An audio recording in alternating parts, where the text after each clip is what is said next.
बिस्मिल्लाहिर्रहमानिर्रहीम। अस्सलाम वालेकुम। सेंटर पॉइंट सरा ज़ैम मोहम्मद फ़हीम और नन्ना द दो रज़ो इस्लामी ताउन तंजीम OIC द उवो पंजोस मुल्कुनो वज़राए ख़ारजा इस्लामाबाद तरालल और नन्ना द अगवी इजलास शोरोशो नन और सबाबा अगवी जे सुमरा हम दे वक्त के द मुसलमान मुल्कुनो मसली दी पागे बाने बा अगवी खबर तरे कई पागे बाने बा यो एजेंडा आगे के मख तरागले दा पागे बाने बा अगवी बहस कई और ब्या बागे नपस यो मुत्तफ़िका फ़ैसला मख तराजी यो चार्टर बा मख तराजी और द अगवी कम मुतालबात ती या द अगवी लायामल दे अगबा मखेता रागजी इंतहाई अहम इजलास ते देना अवल हम पाकिस्तान पर दिसंबर के दगे OIC चिकम नुमाइंदगान दी दावी इजलास चिकम शव्यो द आगे मेज़बानी करे हुआ और दा मुसलसल पर सलोर म्याश्तों के दरना द्वैम इजलास ते और दा इंतहाई अहम द पाकिस्तान द पारा हम दे और इंतहाई अहम दारा मुसलमान मुल्कुन द पारा हम दे लक्सा तोड़ान दे वज़ीर आज़म इमरान खान साहब दगे गोंडेता वैना उकड़ा खिताब और चिकम दे वक्त के अगवी दा जिक्र होकर चे मुसलमान मुल्कुन द सुमरा हम चैलेंजेस मखे तरागली दी बोले चे दा दुनिया यो सलोरम लका आलमोस्ट 25% दा मुल्कुना जोड़ीगी वो 50 दा मुल्कुना दी तकरीबन 200 मुल्कुना पर पूरा दुनिया के दे वक्त की दी नो दा मुल्कुना यो डेर गट इत्तेहाद दे दशमेरा के खुद दुई कम खकारी खो आबादी बिया नो रहम द दुई सेवा जोड़ीगी और दगे आबादे पर बुनियाद बांधे ब्या दगा मुल्कुना वले दुमरा मुश्किलात सरा मख्ती इस्लामोफोबिया यो डेर अहम मसला और पागे बांधे इमरान खान साहब हम खबर उकड़ा जिक्र मौको चेज़ सियासत ता उमदगे इस्लामोफोबिया द वजह ना रागले और चिकम दा मसला दा पागे बांधे जो हम खबर कोल वाड़म और दगा इस्लामी ताउन तंजीम दे हम पागे बांधे खबर की दे वक्त के मुंगसरा द Islamic international university dean doctor Zafar Iqbal से मौजूद दे। डॉक्टर साहब बहुत शुक्रिया आपने हमें वक्त दिया। डॉक्टर साहब एक तो ये कि इस्लामोफोबिया का जिक्र अब हम तवातुर के साथ देख रहे हैं और पूरी दुनिया के अंदर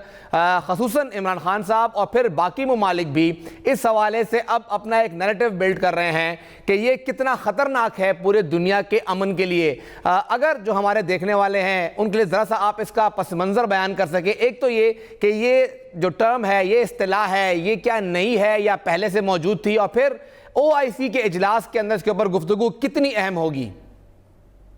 बहुत शुक्रिया आपने बड़े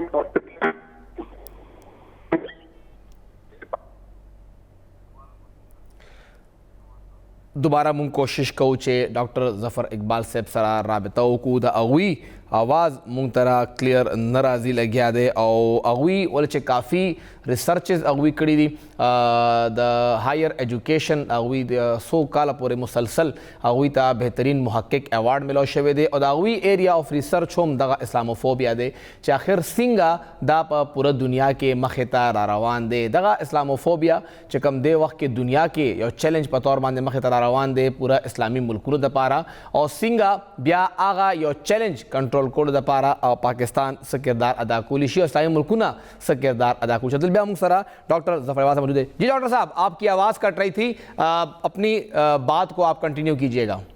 जी मैं ये बताने की आपको कोशिश कर रहा था कि ये एक तासर बड़ा आम सा है कि इस्लामोफोबिया कोई एक नई टर्म है, तो मैं आपको ये बताता चलूं कि ये बिल्कुल कोई नई टर्म नहीं है। ये एक गुमराहकुन बाज दफा लिटरेचर के अंदर इस किस्म की बात यहाँ पे की जाती है। मैं अगर आपको बताऊं तो इस्लामोफोबिया जो है ना वो 1923 के अंदर भी एक रिसर्च जर्नल के अंदर इस टर्म को इस्लामोफोबिया के ही और इसी कॉन्टेक्स्ट में जिसमें आज इसको हम इस्तेमाल करते हैं ये इस्तेमाल हुई थी। और इसके अलावा 1910 में भी एक PhD थीसिस के अंदर जो कि फ्रांस के अंदर PhD थीसिस ये पब्लिश हुआ था,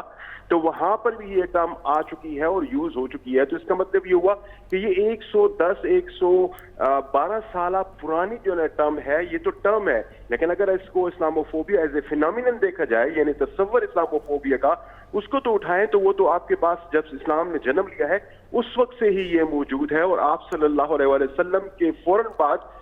जिसे आप कह सकते हैं ना एक बड़ा एक तवातर के साथ जो है ना वो लिटरेचर प्रोड्यूस हुआ है और बड़ा इस्लामोफोबिक लिटरेचर था। और उसमें आप हर सदी के अंदर अगर आप देखें तो उसके अंदर आपको इजाफा होता हुआ नजर आता है। ये जैसे फॉर इंस्टेंस मैं अगर आपको ये कहूँ कि कुछ अर्सा पहले डेनिश कार्टून्स का आपने बहुत ज्यादा सुना था, तो ये डैनिश कार्टून, हमें ये लगता है कि शायद ये बड़ी आज की बात है, लेकिन हमने जब अपने रिसर्च में इसको देखा तो पता ये चला कि 13वीं सेंचुरी के अंदर पीटर द वेनरेबल ने जब कुरान की ट्रांसलेशन की थी तो उस ट्रांसलेशन में उसने साथ में जो तफसीर में जब भी आप सल्लल्लाहु अलैहि वसल्लम का नाम आता था तो तफसीर में वो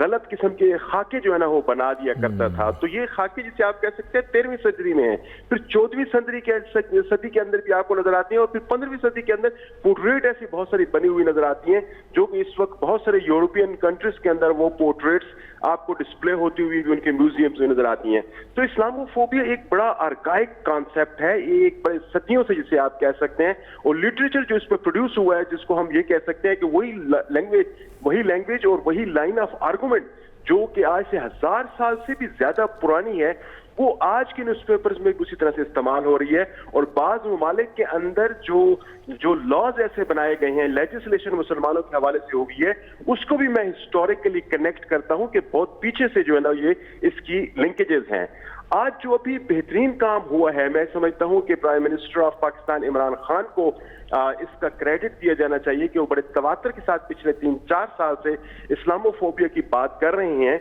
अपनी पहली जो उनकी जनरल असेंबली के अंदर स्पीच थी, फिर दूसरी, और फिर उसके बाद एक बड़ी ही मोनूमेंटल या हॉलमार्क डेवलपमेंट जो अभी हुई है वो 15 मार्च वाली हुई है कि जिसमें इस्लामोफोबिया को एज अ रिकॉग्नाइज्ड कॉन्सेप्ट, इससे पहले ये था कि इस्लामोफोबिया की जब भी बात की जाती थी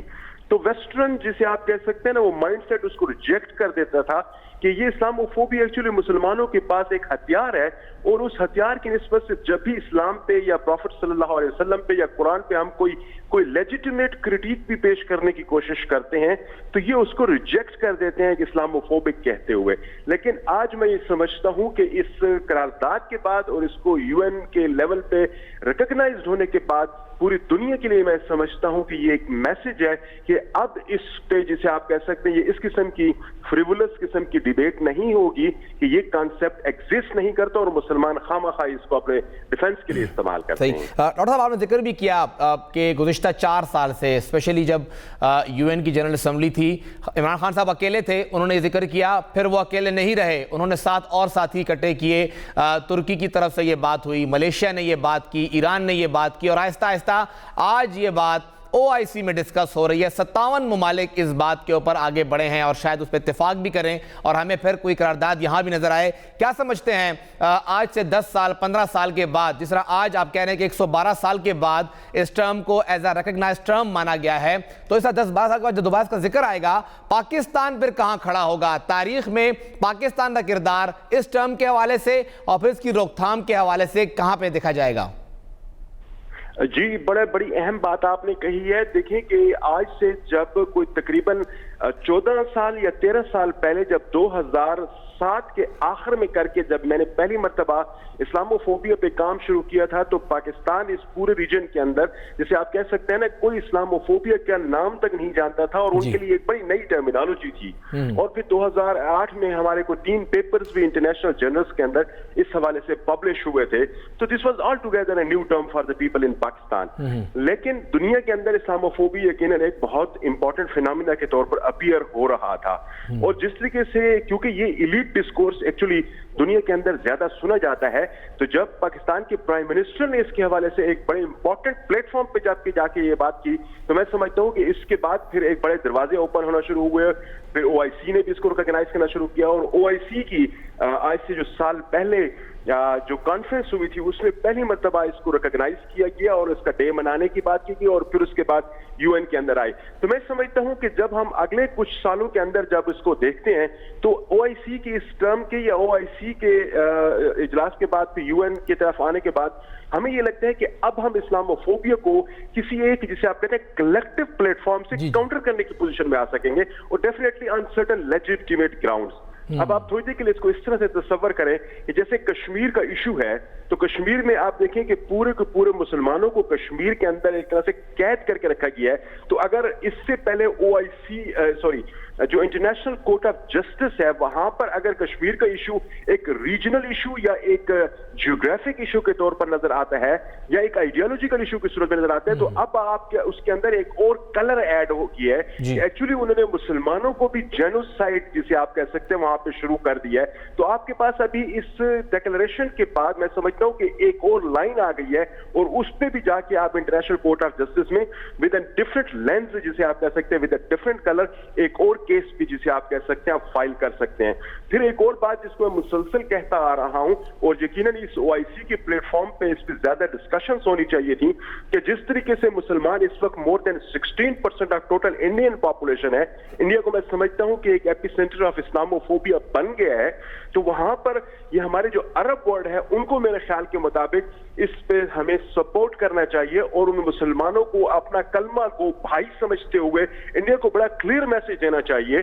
कि अगर वो मुसलमानों के साथ इस किस्म के मसाइल को जारी रखेंगे और जेनोसाइड शुरू करते रहेंगे और इवन जो पुराने मुगलियाई दौर के नाम थे एयरपोर्ट्स के, सिटीज के, रोड्स के, म्यूजियम्स के, वो भी आप देखें कि इस हिंदुत्व आइडियोलॉजी के इन्फ्लुएंस के अंदर वो भी अब तब्दील किए जा रहे हैं। तो मैं समझता हूं कि अरब वर्ल्ड की तरफ से अगर ये मैसेज उनको जाए कि अगर आप इस किस्म की चीजों को कंटिन्यू करते हैं तो फिर हम यकीनन जो इंडियन अरब वर्ल्ड के अंदर काम करते हैं तो उनके लिए यकीनन मसाइल पैदा हो सकते हैं और उनको वापस अपने मुल्क में भिजवाया जा सकता है, विच आर इन मिलियंस। मैं समझता हूं कि ये हमारे लिए बहुत अहम है और हमारे अरब ममालिक भाइयों के लिए अहम है कि वो पाकिस्तान की और खास तौर पर मुसलमानों की जो इस वक्त बहुत बुरी सूरत हाल में इवन सिर्फ इंडिया के अंदर मौजूद है, कश्मीर के अंदर मौजूद है, उनके लिए इनको एक स्टेप आगे आना चाहिए। आखिरी सवाल सर, हमने जिक्र भी किया, आपने भी जिक्र किया कि इमरान खान साहब इसको लीड तो कर रहे हैं, लेकिन क्या आपको लगता है कि दीगर ममालिक की तरफ से भी अब जरा उनके लबों को जुम्बश मिलेगी?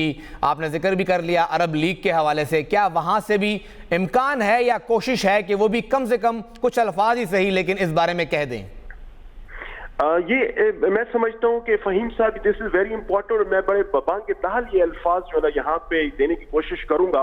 वो ये कि पूरी दुनिया के अंदर मुसलमानों की तादाद 1.7 बिलियन प्लस है और इस 1.7 बिलियन प्लस में 0.5 बिलियन सिर्फ और सिर्फ अरब वर्ल्ड है, बाकी सारे के सारे नॉन अरब हैं। मेरे ख्याल के मुताबिक हम ये एक्सपेक्ट क्यों करें उनसे? यकीनन उनको ये रियलाइज कराने की जरूरत है कि they should stand with 1.2 billion Muslims जो आर नॉन अरब। तो अगर उनको ये रियलाइज कराने की कोशिश करें, हमारे लेवल पे कुछ ऐसी एफर्ट्स इस जगह पे होनी चाहिए, तो मैं समझता हूं कि फिर उसके बाद हमारे वो जो 0.5 बिलियन मुस्लिम अरब मुस्लिम्स हैं वो यकीनन फिर हमारे साथ देने के लिए इस पे तैयार होंगे। एक्चुअली इसमें सिर्फ और सिर्फ बात ये है कि क्या ये इलीट डिस्कोर्स बनने जा रहा है? क्या मलेशिया का, इंडोनेशिया का या बांग्लादेश का, पाकिस्तान से, ईरान से, इस तरीके से आपके पास और जो 57 मुस्लिम कंट्रीज हैं उनमें से अगर मेजॉरिटी इस पे बात करेगी तो मैं नहीं समझता कि हमारी अरब ब्रदर्स जो है ना वो हमारे साथ इस हवाले से खड़े नहीं होंगे, क्योंकि इस्लामोफोबिया देखें इस वक्त पूरी दुनिया के लिए जो कलमा गोल हो गए ना उन सबके लिए कलेक्टिव प्रॉब्लम है। तो इसकी जो कलेक्टिव जिसे आप कह सकते हैं प्रॉब्लम की नोयत है, अगर हम इसको प्रॉपरली ऊपर ले जा सकें तो फिर मेरे ख्याल के मुताबिक इंशाअल्लाह ताला कोई प्रॉब्लम नहीं होगा। एक इसके अंदर बड़ी अहम बात मैं समझता हूं वो ये है कि हमें अब कुछ चंद एक डेफिनेशंस पे भी काम करने की जरूरत है। जैसे फॉर एग्जांपल हम प्रॉफिट सल्लल्लाहु अलैहि वसल्लम के बारे से दुनिया में जब भी कहीं बात होती है और नेगेटिव बात होती है तो हम सारे मुसलमान चाहे कहीं भी मौजूद हैं तो उसके हवाले से दर्द महसूस करते हैं। तो मैं समझता हूं कि पूरी दुनिया के यानी इस 57 मुस्लिम कंट्रीज को ये मेरा ख्याल है मैसेज जाना चाहिए कि आज हम हेट स्पीच की डेफिनेशन के अंदर ये इस किस्म की जो ब्लास्फेमस चीज है उसको ऐड कराएं और यूएन के प्लेटफॉर्म पे उसको हेट स्पीच की डेफिनेशंस में लेके आएं, ताकि फिर दुनिया के अंदर चूंकि हेट स्पीच के बड़े स्ट्रिंजेंट लॉज मौजूद हैं तो जब इस किस्म की कोई चीज होगी तो फिर यकीनन इस चीज पे इंटरनेशनल लेवल पे कोई कवानीन भी बनेंगे और मुख्तलिफ ममालिक इस हवाले से कोई सीरियस स्टेप्स भी लेने की कोशिश करेंगे। One last point, I hope I am not taking enough of your time, वो ये है कि इस्लामोफोबिया के लिए सर जो नेगेटिविटीज जो सर इस वक्त दुनिया के अंदर मौजूद हैं उसके हवाले से बड़ा पैसा पोर इन हो रहा है, बहुत ज्यादा पैसा इन्वेस्ट किया जा रहा है पूरी दुनिया के अंदर। अब इशू ये है कि इस पैसे को कहीं पर मैं समझता हूं कि वॉच करने की और मॉनिटर करने की जरूरत है। अगर वो हम मॉनिटर नहीं कर पाएंगे तो इस्लामोफोबिया जैसी चीजें या उसके हवाले से नेगेटिव सेंटिमेंट्स हैं वो दुनिया के अंदर जन्म लेते रहेंगे। तो इस किस्म के प्लेटफॉर्म से यानी ओआईसी के प्लेटफॉर्म से हमें आज इस्लामोफोबिया FATF के तस्वर को भी फरोग देने की जरूरत है कि ये जो नेगेटिविटीज वेस्ट के अंदर पैसा उस पर पे इन्वेस्ट हो रहा है, इसको हमें वॉच करने की जरूरत है, क्योंकि हमारे यहाँ जबकि FATF यानी फाइनेंशियल असिस्टेंस टास्क फोर्स के बड़े स्ट्रिंजेंट रिजीम्स जो है ना वो यहाँ पे रखते हैं, तो उसका मकसद क्या होता है कि पैसा जो है ना एक्सट्रीमिज्म की तरफ स्पिल ना हो। तो मेरे ख्याल के मुताबिक अब दुनिया को ये रियलाइज कराने की जरूरत है कि आपके यहाँ जो इस्लामोफोबिया पे मनी इन्वेस्ट हो रही है उसको भी वॉच करने की जरूरत है, ताकि मुसलमानों के हवाले से नेगेटिविटी वेस्ट के अंदर ज्यादा राइज ना करें। बहुत बहुत शुक्रिया डॉक्टर जफर इकबाल साहब हमारे मौजूद थे और तासिंग अवरदल चागुई काफ़ी कमांड दे पदे बांधे तेर स्वारलस पिंजलस बादे इस्लाम हो मैं खबर लगे तो दे वक्त के अगुई ओपनली खबर अवकला इमरान खान से पहले कसो क द लीडर्स खबर को मुसलमान मुल्कुनो अगा दा खबर रौचतकला और दुनिया में तय के खुदा औनन दा खबरा तकरीबन दा मौजूदा हुकूमत द्रिनिम कालो के दनना दुनिया कई लगे दा ज़रूरी दा बोले चे दा इलीट डिस्कोर्स मतलब द इलीट कम दा पैसे वाला खलक दी या हुक्मरानान दी दा अगवी यो जाविया जुड़ी लगा दा अगवी यो सोच जुड़ी लगा दा और डिस्कोर्स पूरा जान लो पूरा किस्सा दा हो बहरहाल चिकम दा यो तरीक़े कार दे या दगा यो साइड दे दगा यो नज़रिया दा चिकम मखता रवाना दा अगा दा चे दा इस्लाम खिलाफ था दुश्मन सिर्फ इस्लाम गढ़ की या खलक कम कसम मुसलमानी दा खिलाफ कारवा यानी कि दार से सिंगावी जिक्र क चटोलना घट मिसाल द इस्लामोफोबिया आगा इंडिया दा बोले चे अलता तकरीबन 46% 20 करोड़ ना हम ज़्यादा मुसलमान दी और आगा द दगे इस्लामोफोबिया कार शवी दी द OIC इजलास ना मुंगता नोर से फ़ायदा की दी और मुंगा सिंगा दगा चिकम इजलास ते सबाब हम दे इजलास की आगे ना पाकिस्तान स तमादरी तकरीबन से 140 ना ज़्यादा करारदुना पेश की सबवी और मुंगा आगे तमाकूली शो या बड़े शान दमेना पस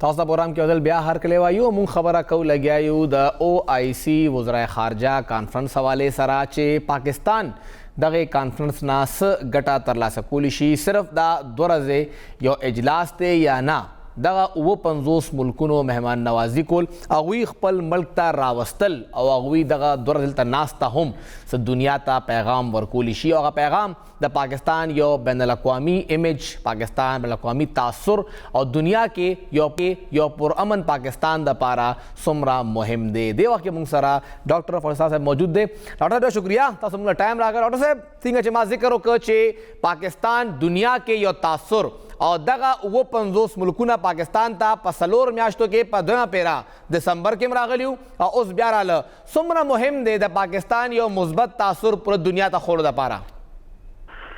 मनन जी खबरदार जी चे यो मुल्क का हर सुमरम इक्तिसादी तौर तरक्की कड़ी या आगा मजबूत दिफा लरी या आगा डेर मादनियात लगी हर किस्म वसाइल लरी खो चे आगा पे बैनुल अक़वामी बिरादरी के दागे यो हैसियत और मुकाम नहीं नो आगा मुल्क बाकी पाते केदल और द टोली दुनिया सरा अड़ी के साथल आगा द पार मुश्किल हुई नो पाकिस्तान ज़ख़ुब पे अवल के दा उएमा चे दा कॉन्फ्रेंस पर इस्लामाबाद के केदल द पाकिस्तान यो लोय मुहिमा सफारती गटा दा चे द दे पे ज़रिए सरा संग चे तासु वेल चे द वो 50 मुल्कुनो खल्को नन नजर और पाम चे दे आगा इस्लामाबाद ता दे और आगे द टॉप लीडरशिप चे कम फॉरेन मिनिस्टर्स दी या नूर नुमाइंदगान दी आगा दे वक्त के इस्लामाबाद की दिनों यकीनन द देना पाकिस्तान तब ढेर ज्यादा फायदा कीगी द उम्मत इत्तेहाद तब फायदा कीगी और पतेर द पाकिस्तान दवा दासे मौजूआत थी छिपागे बांधे पाकिस्तान غواړي چې د اسلامي ملکونو مرسته راغی سره یو خو د کشمیر شخړه ده او بل پاکستان دا غواړي چې افغانستان کې کم نوې حکومت طالبانو راغلي دي چې دا دنیا تسلیم کی ځکه چې د دې تسلیمولو سره په علاقه کې امن راځي نو د پاکستان دا دوه مسائل چې دي په دې باندې هغه د پاره دا یو مقرره اسلامي کانفرنس چې پاره باندې دا د دنیا د ټول امت مرسته او سپورټ هغه په لاس باندې واخلي صحیح تا وسر اوردلی هم وی عمران خان صاحب نن تقریر وکړ او دا وی تقریر چې کوم مین بنیاد او هغه اسلاموفوبیا وا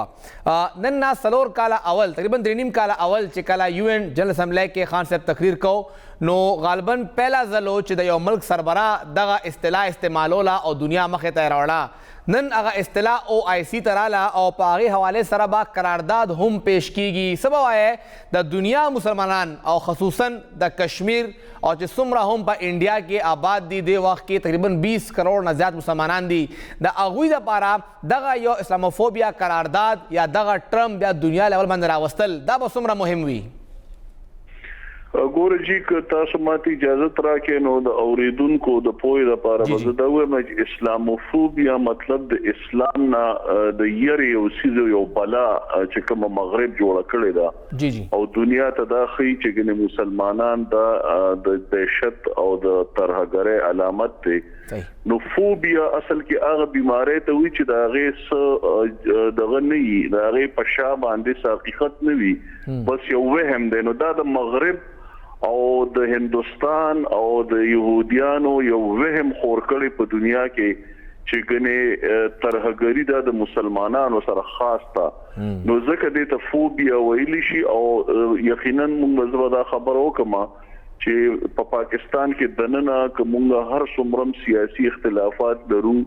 څوک د موجوده حکومت سره اتفاق کوي یا نه کوي خو چې کله داسې مواقع راشي نو پکار دا چې مونږه د خپل حکومت هغه دریس چې کوم هغه په اقوام متحده کې خپل کړی دی په خط د رسالت خلاف یا د اسلاموفوبیا په حواله سره نو هغه د ستاینې وړ دی او تاسو دا خبره صحیح وکړه چې د اسلامي ملکونو دغه کلک دریس په برکت باندې اقوام متحده هم دې ته مجبور شو چې 15 تاریخ د مارچ هغه په دنیا کې د اسلاموفوبیا په خلاف د ورځې په شکل کې ونمازي نو دا دې کې د پاکستان یو ډېر مهم رول دی او پاکستان په دې کې بری شوی دی کامیاب شوی دی چې هغه د اسلامیک کانفرنس کوم دغه د پلیټ فارم دی هغه د دې مقصد لپاره په کامیابی سره استعمال کی صحیح سره خرانه سوال مونږه پورا دنیا او کتا چې پاکستان ته دغه یو تانه وا چې دوی ځان له یوازې شو چین رشیا پاکستان یو بل بلاک جوړیږي او دنیا ور سره نه ده خو د ارس کې دننه دغه 50 ملکونو پاکستان ته راتلل د دنیا په نقشه کې پاکستان د لپاره څومره غټ اډوانټیج دی چې پاکستان یوازې نه دی او دا ملکونه مونږ سره دي ګورجی که څوک دا سوچ کوي چې پاکستان د سفارتي تنهایی ښکار دی نو هغه په غلطه باندې دی هغه سترګې پټوي دا یو برسېره حقیقت دی چې پاکستان نه صرف دا چې د ترهګرۍ په ضد باندې جنگ ګټلی دی بلکې په دې کې هم بریالی شوی او کامیاب شوی دی چې په سفارتي محاذ باندې هم ډېر لوی کامیابی حاصل کی تاسو وګورئ چې پاکستان د وخت کې د اقوام متحده چې کوم مستقل ممبران دي تقریبا هغه ټول سره دا ډېر ښه تعلقات دي او امریکای سره سلک ډېر مسایل شته خو زه به دا وایم چې د وخت کې د پاکستان او امریکای ترمنځ د مخاصمت او د دشمنۍ کیفیت نه دی څه څه باندې اختلاف دی د دې په مقابله کې زه دا وایم چې هندوستان د یو سفارتي تنهایی ښکار دی چې هغه نه د پخوانی د روس سره ښه تعلقات دي د چین سره هغه بالکل د جنگ په حالت کې دی او امریکا هم د هندوستان هغه مطالبه او غوښتنې نه مني چې کوم هغه د پاکستان په ضد کوي ځکه چې پاکستان په دې علاقه کې په دې ریجن کې او په دې منطقه کې اوس د یو داسې قوت حیثیت لري او په خاص توګه په افغانستان کې چې دا کوم بدلون راغی نو زه دا وایم چې پاکستان په سفارتي محاذ سره ډېر زیاتې کامیابی حاصل کړې دي او یقینا هندوستان د پاره او د پاکستان چې نور کوم بدخوا او دشمنان دي هغه ډېر زیات مشکلات پیدا کړې دي نو زه وایم چې دا خبره د پاکستانی قوم د پاره ډېر زیاته د تسلی او د اطمینان خبره ده ډېره شکریہ ډاکټر فخر صاحب سره موجود او هغوی څنګه ذکر وکړ چې دغه 50 ملکونه سان نه دي راغلی دا هغه ملکونه دي کوم چې دا اظهار کوي چې پاکستان سره ولاړ دي او پاکستان سفارتي سطح باندې که مونږه کمپیریزن کوو خپل دغه ګاونډي هیواد سره انډیا سره نو انډیا د وخت کې تنهایی ښکار دی او پاکستان د وخت کې ګټه ترلاسه کړې ده بله خبره چې د مونږه وزیر اعظم صاحب د مودي مختلف سفارتي چې کوم ګامونه دي د هغې نه کافي متاثره دی خو بهرحال OIC کانفرنس زمونږه د ملک دپاره ریاست دپاره د وخت کې انتهایی مهم دی زمونږ ریاست یو بله حصہ کومه چې تقریبا 80 کاله پورې د دغه ریاست حصہ نه وه فاټا هغه تقریبا 3.5 کاله اول د هغې انضمام وشو او دغه 3.5 کالو کې دننه هغې دپاره یو ټرایبل ډیکیډ سټریټجي مطلب د 10 کالو ترقیاتي پروګرام ډیولپمنټ شروع شو د هغې پلنی حصہ ایکسلریټډ امپلیمنټیشن پلان تیز رفتار ترقیاتی پروګرام چې کوم AIP هغه سرته ورسېد او روان 3 کالو دپاره اوس پلانینګ روان دی یو دماغلو او بیا به خبره کوو چې د قبایل دپاره چې کله دا پلانینګ کیږي نو آیا قبایل نه تپوس کیږي او که نه مشرق سره اوسئ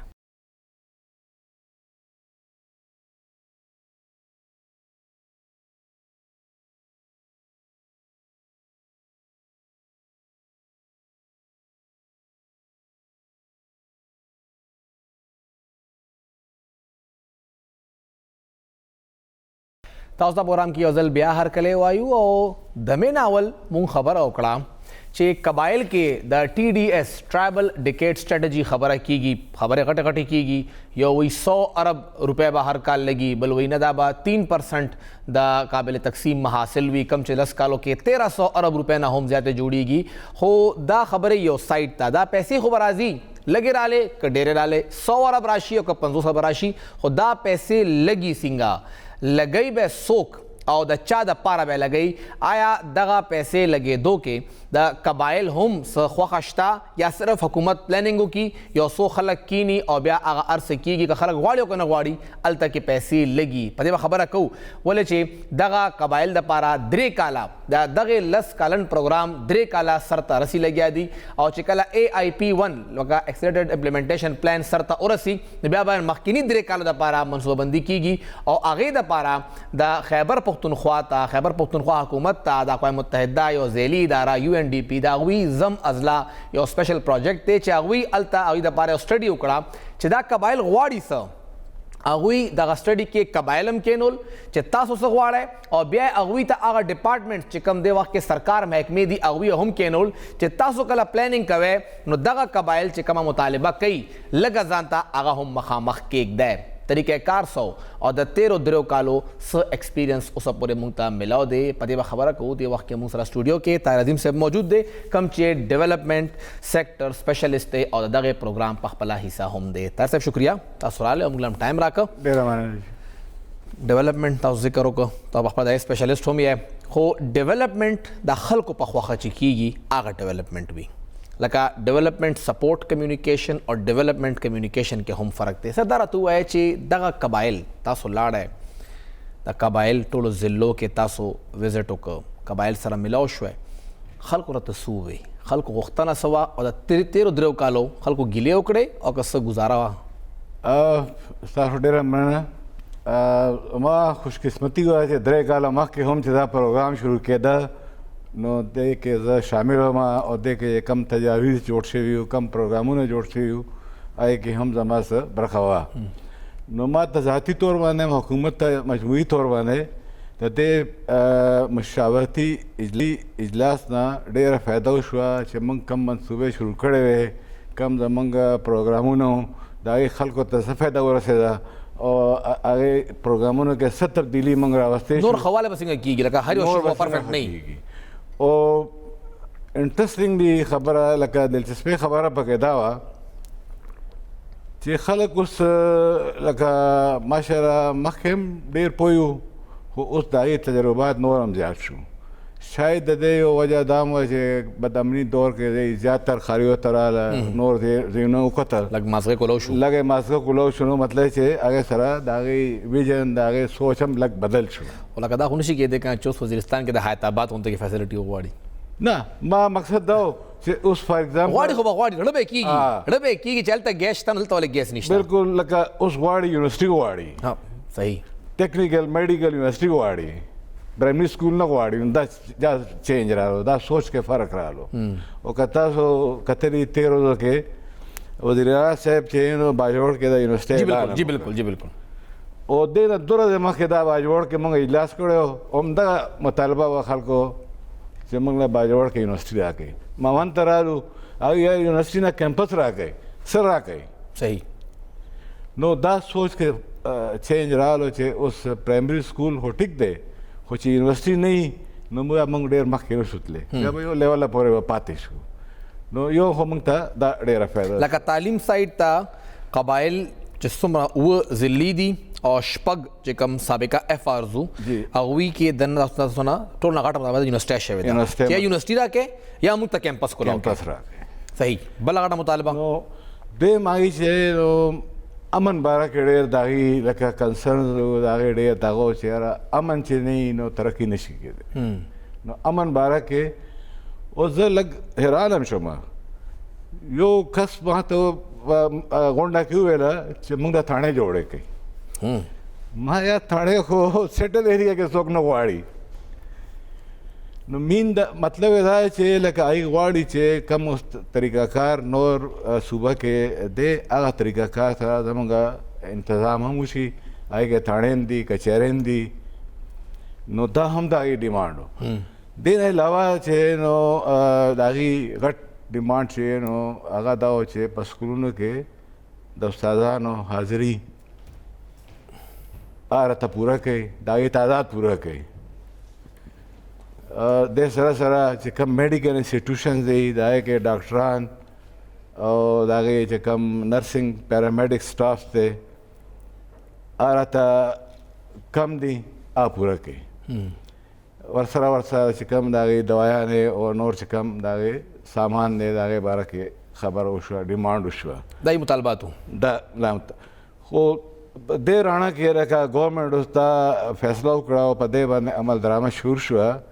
चे शपक लोई लो अस्पतालों में चिकम दी आगे पार्टनरशिप के प्राइवेट सेक्टर ते वर्क द कबाइल कबाइल लका डिस्ट्रिक्ट हेडक्वार्टर हॉस्पिटल चिकम दी चिकम्बा के एजेंसी हेडक्वार्टर हो जी द डिस्ट्रिक्ट हेडक्वार्टर हॉस्पिटल चिकम दे आगी उस प्राइवेट सेक्टर ता पछरा के दारे बाने और के तासे उछलो सही सरकार डॉक्टर से गम दे आगा लका अकपल वजूहत भी जान या बदल की या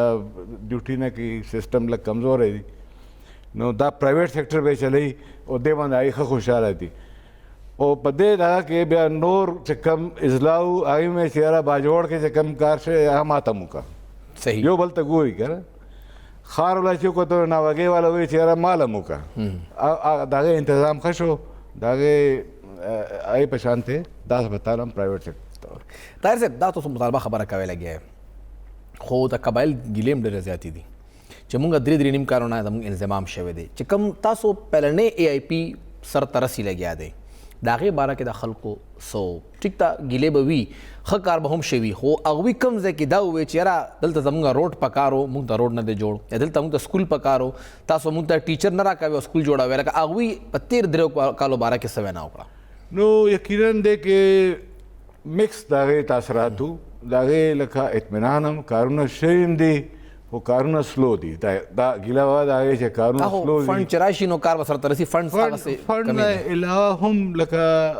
मुख्तलिफ मसाइल भी और पदे मुशावरती इजलास ना पस उस मंगवा हुकूमत था दे इम्प्लीमेंटेशन बारे के बाद तजावीज़ जोड़ो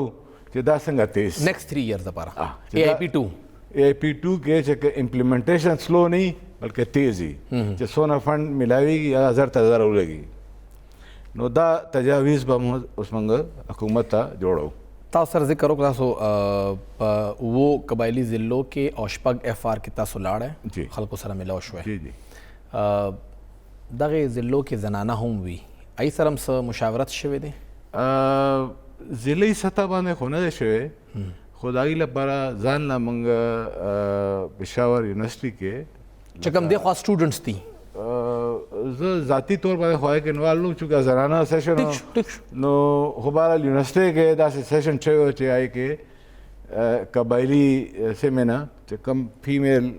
पार्टिसिपेंट्स आगो पल राय वार करा बड़े कम नहीं सर لکه الته سړی فیصله کوي د مومند والا چې ماله ته یونیورسيټي راکا ماله سکول راکا ماله هسپتال راکا کې دي شل ته فیمیل خبره وکړي چې د ما لپاره هم تعلیم د بعد سرکاري سنټر په کار دی ماته زما د سکول کور د کې چې د کاروبار کول غواړم فیمیل سایډ ته څه مطالبات دي که سړی کوي علم فیمیل د پاسه مطالبات کوي فیمیل لپاره خو نیچرلی د سړو سایډ نه ډیمانډ کم وو ټو بي ظاهري خبره ده خو چې کم موږ زنانو کم سیشن کړی دی پېښور یونیورسيټي کې آی کې فیمیل طرف نه دغه راله چې موږ ته اګین څنګه ما ووایي چې موږ ته آرډنري ایجوکیشن نه هایر ایجوکیشن راکوي هایر ایجوکیشن د فیمیل سایډ نه هم مطالبه ده راله او بیا ورسره دا دغه چې ټیکنیکل ایجوکیشن موږ ته راکوي ښه لکه دا تاسو وایئ چې ایم اے اسلامیات یا ایم اے په مه کوئ موږ د پروفیشنل ډیګري ډیمانډ راغلی ټیکنیکل ایجوکیشن ډیمانډ راله او دې نه علاوه دویم د هغې ډیمانډ دا و چې موږ ته مطلب چې مارکیټ ته اکسس راکوي که موږ څه کاروبار کوو نو مارکیټ ته زموږ اکسس نشته صحیح نو او دې نه علاوه هاسپټل کې آئی دا خبرو که چې لکه دا فیمیل عمله چې کم دا فیمیل دغه چې کم دی ریلیټډ چې کم دغه بیماریاں لکه الته که د ګایني مسلې نو فیمیل ډاکټر پکار ده الته دای فیمیل پکار ده هغه باره کې آئی خپل رائے ورکړه چې لکه دا سہولیات کم دي دا زیات شي تاسو سره دا پلان جوړ کړ تاسو به سفارشات ورم کې تاسو درې کاله مخکې ذکر وکړو مخکې تاسو د دې حساب ورکړې مو جی بالکل تاسو کار بس دا پلان هم ورکو کیسه ختمه شوه او که نه دغه درې کالو کې دننه هم لږ کتل غواړي چې آیا مونږ کومه خواري کړې وه مونږ لاړو خلکو نن تپوس وکړه خلکو دا مطالبات راکړي نو آیا لوکل ګورنمنټ ډپارټمنټ پبلک هیلث انجینیرنګ یا سی این ډبلیو یا لایف سټاک ډپارټمنټ هغوی هغه سفارشات باندې عمل درآمد کوي مو که نه جی داسې دی چې دا بیسیکلی زموږ څه افیشل رول خو په دې عمل درآمد کې نشته دا سرکاري محکمې تاسو کار صرف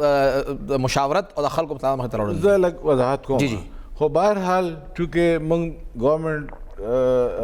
سره ملګري یو نو موږ ګورنمنټ په بهاف باندې ټایم ټو ټایم د هغې کې ګورو او بیا تجاویز خپل ورکوو مثلا چې کوم ګورنمنټ ډپارټمنټ دی هغه ته چې کوم مشکلات دی هغې کې هغې سره مرسته کوو چې لکه امپلیمنټیشن چې نو هغې کې رکاوټ را نه شي او دا تاسو ذکر هم وکړو سستروي حوالې سره وجه سی اکثر لا لکه ټیک ته یو کس کار کول غواړي ماله فنډ راغی مانه به تپوس کېږي تا فنډ نه لګولی خو بیا هم سستروي وجه څه ده وجه سستروي دو دی لکه سیسټم چې کوم زموږ دی هغه ډېر سلو دی ټیکهدارانو کیپیسټي نشته سیسټم ډېر سلو دی لکه د فنډ منظوري وشي بیا به ټنډر کې بیا به فایل ورک تاسو یادوی لګیا دی فایل ورک چې هغه پکار دی هغه لږ کم شي تاسو چې کوم دا مخکې اوس ورکوی سفارشات کې به دا شامل آی کې به دا شامل چې دا لږ سیسټم چې کوم دی دا لږ ټیکول غواړي سټریم لاین کول غواړي ډیسنټرلایز کول غواړي او یو بل شی موږ لا فی الحال په هغې باندې سوچ کوو هغه ډېر انټرسټنګ دغه دی موږ دا سوچ کوو او چې دا څونه سفارشات په دې نیکسټ پروګرام حوالې سره رالل دا یو پیکیج شکل کې موږ ګورنمنټ ته وایو چې دا امپلیمنټ کړي لکه ډي سي انډر یو دغه جوړ شي میکانیزم او یو هر ډسټرکټ کې تاسو وایي هر ډسټرکټ فیصله په ډسټرکټ کې وشي هر یو شي صوبې ته نه راځي صوبې ته نه راځي او مطلب چې خپل چونکې دا خو ډېر اوس مقامي لیول باندې د هغې مطالبات وي نو د هغې حل هم یو دا چې یو خو اوس دې ځله ستاسو د پلان کې به لږ شفټ راځي چې بلدیاتي انتخابات هم وشو لکه دا خو هم یو ډېر غټ سټیک هلته نه راوچت شو تاسو څنګه د خواتین حوالې سره هلته فیمیل ریپرزنټیشن به هم راغلی وي لکه درې ضلعو کې الیکشن شوی دی مومند خیبر او باجوړ کې او څلورو کې به اوس دغه هفته دوه کې دننه هغه وشي دغه خلک به پکې بیا څنګه انوالو کېږي تاسو څنګه ډي سي ذکر وکړه نو هلته کې سټي میئر به هم راځي سټي چیرمین به هم راځي نو آیا د هغه پکې هم څه سټې تاسو مخکې ورکولی سفارشات جی بالکل د هغې خو ځان له خپل ډیولپمنټ بجټ دی یس بالکل ډیولپمنټ فنډ اربونو روپۍ دي ځان له چینل دي ځان له ډپارټمنټ دي خو لکه دا چونکې صوبایي حکومت جی جی دا اے آئی پی پیسې ورکوي نو دې لپاره موږ وایو چې مشاورت د ټولو وي لکه دې کې هم ټول ناست وو ناظمان چې کوم درې ضلعو کې الیکټ شوي دي مومند والا باجوړ والا خیبر والا ناست وو ښه جی لکه ټول سیمه مطلب چې هر قسم هر دغه نه خلک راغلي انکلوډینګ ایم این ایز ایم پی ایز عوامي نمائندګي مطلب عوامي مشاورت تاسو وایي او بلکې دا نور سیاسي چې کم د هغې جماعتونه دي د هغې نمایندګي هم هلته کې وه ایون چې په ګورنمنټ کې نه دي ګورنمنټ کې نه دي اپوزیشن کې دي او ډېر ښه تجاویز یې ورکړه صحیح سر ذکر یو دا چې سر یو ډسټرکټ ډیولپمنٹ کمیټي هم وي د هغې مشري ډي سي کوي یو خو هغه الډي کار کوي تاسو وایي چې د هغې نه هم زیات اختیارات ډي سي ته میلو شي هغه خو د پروجیکټو منظوري ورکړي جی بالکل جی بالکل زه دا وایم چې دا پروګرام پورا پلانینګ جوړول دا ټول ډسټرکټ لیول باندې وشي تاسو وایي چې اے آی پی پروګرام چې دی دا د بیسیکلی ډسټرکټ لیول ته زه ټرانسفر معمولاً د خپل د فنډ چې څونه د هغې کېږي هغې ته ورکړم او هغه چې کوم ډسټرکټ پیکیج کې د هغې کوم سکیمونه کول دي د ډي سي په نگرانۍ کې دلته کېږي جوړیږي اپروف کیږي جوړیږي خو مخکې نه نه لکه مطلب جوړیږي مینس چې الته دای پروپوزل تیار دل پی سی 2 جوړېدل پی سی 1 جوړېدل بیا د هغې منظوري پروپوزل جوړول اپروول د هغې سر دا امپلیمنټیشن ممکنه دا ولې چې موږ سره یو فورم دی هغې ته موږ وایو پی ډي ډبلیو پی یو ته موږ بیا ډي ډبلیو پی وایو چې ډپارټمنټ لیول ته هم سیکرټري مشري ده خامخا پېښور ته راځي بیا به اے سی ایس مشره کمیټي کینی یا بعض اوقات ایکنیک ته خبر لاړه شي وفاق ته خبره ځي نو دا ممکنه چې ډي سی کولی شي رولز ته دې پرمیشن نه ورکړي دا پروجیکټو نوعیت دی. سیلینګ پورې ده که نه که شپږو کروڑو نه زیات شي نو بیا به پی ډي بیا ډبلیو به بالکل یا ډي ډي ډبلیو 10 کروڑ او جی ډي ډبلیو 10 کروڑ پورې کوم دا ډي ډبلیو پی ته ځي که 2 بلین نه بره شي هغه ایکنیک موږ ته خبره ځي کوو دا چې کوم دا واړه مقامي مسایل دي که نه لکه اوس دا یونیورسټۍ دا خو هلته ممکنه نه ده ممکنه خو لکه هلته هینډ پمپ والا پروجیکټ شو واړه چې کوم پیومنټ شو لوکل لیول چې کوم د هغې منصوبې دي زه یم چې په لوکل لیول سر موږ سره ټایم ډېر کم دی 13 کالو حوالې سره که تاسو ماته ودین 20-30 سیکنډ ویلی شئ چې د خلکو اوورال ریسپانس و او نیکسټ 3 ایئر دپاره د هغوی ایکسپیکټیشنس و زه یم چې د هغې ریسپانس ډېر ښه و لکه ښه مې ځکه وویله چې 3 کاله مخکې هم تللی یم هغه ټایم خو بالکل څه نه و نو څه هم نه او ګیلې ډېرې وې صحیح اوس مطلب دا چې ډېر خوشحاله خو نه خو زه یم چې تاسو وایئ چې کمې ګیلې 3 کاله مخکې کمې شوي هغې کمې شوي دي څومره کم شوي اندازن یاره زه به یم چې 60% کم شوي دي ښه 60% لکه زما اسټیمیټ دا چې هغه ګیلې نه وې خو زه ذاتي طور باندې لکه زه یم چې دا نورم ښه شي او ښه کېدو ګنجایش شته ظاهري خبره ده ګنجایش خو همیشه گنجائش موجود تا او مطلب چې دا راتلونکي پروګرام کې مو دا زموږ کوشش دی چې دا کم رکاوټ په دې پهلنۍ پروګرام کې راغلی یا په دویم کې تاسو صرف یو پین پوینټ کړی دی چې دا سستروي چې دا مونږ ټیک کو نو ډېرې مسلې به حل شي ډېرې مسلې ډېره شکریه تا موږ سره ټایم راکړه طاهر عظیم صاحب د قبایل ولې چې دا مسله او خو درې کاله ذکر وکړو خو دا د 80 کالو مسله ده د دومره په اسانه نه کېږي 80 کال هم نه دا خو د 1900 شورو کې 15 کو شپږو غالبا هغې کې دننه دغه اف سی آر راغلی نو هغه وخت نه دا مسله روانه ده او اوس په 3 کالو کې مسله نه حل کېږي خو کم از کم یو سټیپ په صحیح ډایرکشن باندې واغستلی شو یو درخواست به وي سند پنجاب بلوچستان ته هم چې دا ستاسو علاقه هم ده او دې علاقې د حق ورکړئ صرف سیاست مه کوئ هغه فنډ ورکړئ کم چې دوی سره د هغې لاس شوی دی پروګرام وخت ختم اجازت راکړئ د الله په امان